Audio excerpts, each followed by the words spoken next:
I first noticed it on a night so still the stars felt pressed against the sky.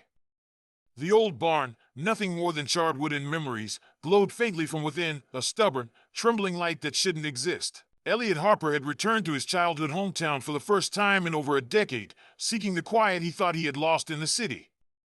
The town smelled of wet earth and smoke from the distant woodstove fires, familiar yet strange, like a photograph come alive. At the edge of his family's old property, the burned remains of the barn stood like a scar, but some nights, a light flickered inside, and Elliot couldn't understand why, or if he wanted to. The gravel road rattled under Elliot's tires, each bump stirring memories he hadn't touched in years. Night had fallen completely, and the sky was a heavy, ink-black dome sprinkled with stars that felt impossibly close. He hadn't planned to stop. The barn was just a relic, a blackened skeleton at the edge of his childhood property, but something caught the corner of his eye. A faint glow flickered from the barn's hollowed windows, soft and golden, almost alive. It pulsed gently, like a heartbeat hidden inside the charred timber. Elliot slowed, gripping the steering wheel a little tighter, the scent of wet earth and distant smoke mixing with his rising unease. He told himself it was a trick of the light, maybe the moon, maybe a passing car, but instinct pushed him forward. Stepping out onto the cool gravel, he felt the night press in, silent except for the occasional creak of a swaying branch. The glow didn't fade. If anything, it grew steadier, more deliberate. His childhood memories of the barn, laughter, secret games, the fire that had swallowed it all, rose unbidden, tangled with a gnawing sense of curiosity and dread. Elliot took a cautious step toward the field, eyes fixed on the spectral light. Who, or what, could be inside? And why, after all these years, was it calling him back? The morning air was damp, heavy with the scent of wet earth and moss, as Elliot stepped through the field toward the barn. Each footfall pressed into the soft ground, stirring faint memories of summer days spent running through tall grass and hiding in haystacks. The barn's charred skeleton loomed ahead, skeletal beams blackened and brittle, fragile against the pale light of dawn. He ran his hand along a scorched beam, feeling the roughness under his fingers, and remembered the fire, the heat, the screams, the frantic rush of neighbors trying to save what could be saved. Yet the golden glow he'd seen the night before lingered in his mind, impossible and stubborn, like a heartbeat trapped inside the ash. He crouched near the remnants of a doorway, the faint smell of burned hay still clinging to the air, almost sweet, almost comforting. Elliot's eyes traced the patterns of the charred floor, imagining the life that once pulsed here. Shadows moved in the corners of the ruins, though no one was there. He wondered if the barn had kept its secrets hidden all these years, waiting for him to return. And then he noticed it, a faint movement near the loft, subtle, almost a trick of the light. Could the barn itself be alive, or was someone, or something, still inside, waiting for him? Night fell quickly, folding the field in shadows that seemed to breathe.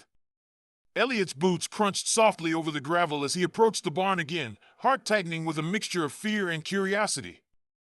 The glow he had seen before shimmered through a broken window, warm and alive against the cold night. He paused, straining his eyes, and thought he saw a shadow move, a flicker of motion that vanished the instant he blinked. The wind whispered through the gaps in the charred wood, carrying the faint scent of smoke and the faintly metallic tang of old iron. Every instinct told him to turn back, but his legs moved forward anyway, drawn by a gravity he didn't understand. He crouched near the broken window, his breath forming little clouds in the cold air. For a moment, everything was still, the field, the sky, even his own heartbeat seemed suspended. And then he saw it again, a silhouette, fleeting and indecipherable, watching from inside. Was it a person? Or something left behind when the barn burned, something that had never wanted to leave? Elliot's fingers brushed against the splintered wood, and the thought gripped him, what if the barn had been keeping its own secret, waiting for someone like him to notice? Could the light be alive, or had it been waiting just for him? The next morning, the field was soaked in dew, each blade of grass glinting like tiny mirrors under the pale sunrise. Elliot returned, drawn by the persistent curiosity that had kept him awake all night. His boots pressed into the soft, damp ground, leaving shallow impressions that mirrored the ones already etched into the ash. Faint footprints, too small and deliberate to belong to him, led toward the barn's hollow center. He paused, heart hammering, tracing the path with his eyes. The charred hay underfoot crumbled quietly, and a sudden gust of wind rattled the broken beams overhead. Shadows shifted, though no one was in sight, and the golden glow he had seen at night flickered faintly through the broken window. Each step he took felt heavier, as if the barn itself were watching, guiding him. Memories of childhood laughter, of whispered secrets hidden in haylofts, surged forward, mingling with the tension knotting in his chest. Who had left these tracks, and why had they reappeared now, after all these years? Elliot swallowed, feeling the pull of the unknown, and wondered if he was being led somewhere or into something he wasn't ready to face. Would the footsteps reveal a living presence, or just the echo of a past long buried? As evening fell, a thin wisp of smoke curled from the barn's broken roof, ghostly against the fading twilight. Elliot stopped at the edge of the field, breathing in the familiar scent of charred hay and damp earth. The golden light inside flickered, more pronounced now, and he thought he heard faint murmurs carried on the wind, voices half-formed and almost familiar.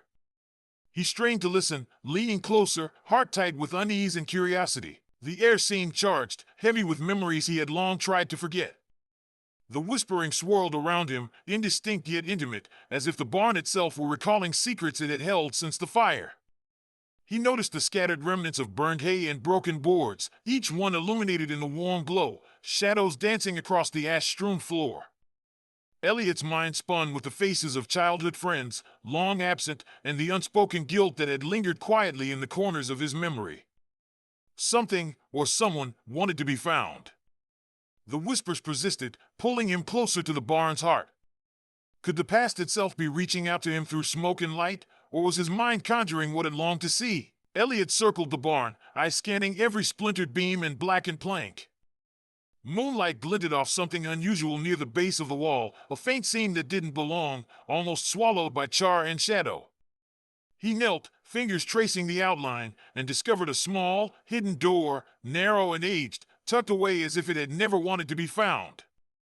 Dust rose in gentle clouds as he pushed it open, revealing a tight loft above the remains of the floor. Inside, the golden glow from the broken window spilled across the narrow space, illuminating fragments of old hay, a forgotten ladder, and objects half buried in ash. A journal lay in the corner, its edges charred but the pages mostly intact. Elliot picked it up carefully, the scent of smoke and paper filling his senses, and opened it to find handwriting familiar yet distant, stories of childhood games, secret hideouts, and dreams that had burned away the same night as the barn. The loft felt alive with memory, the walls whispering of laughter and fear and loss. Every page he turned seemed to respond to the flickering light, as if the barn itself had preserved these moments, waiting for someone to read them. Could the journal hold the key to the light inside, or was it merely another echo of a past that refused to stay buried? Elliot sank onto the dusty loft floor, journal open in his hands, the golden glow from the broken window casting long, trembling shadows across the walls. Each page pulled him deeper into memories he had long buried, laughter echoing through the hayloft, whispered plans for adventures, and promises that had ended with fire and loss. Names of friends, some forgotten, some lost, stared back at him in familiar handwriting, a haunting bridge between past and present. The entries grew darker toward the end, chronicling fear, guilt, and a night none of them would forget, the fire that had consumed the barn, and the silence that followed.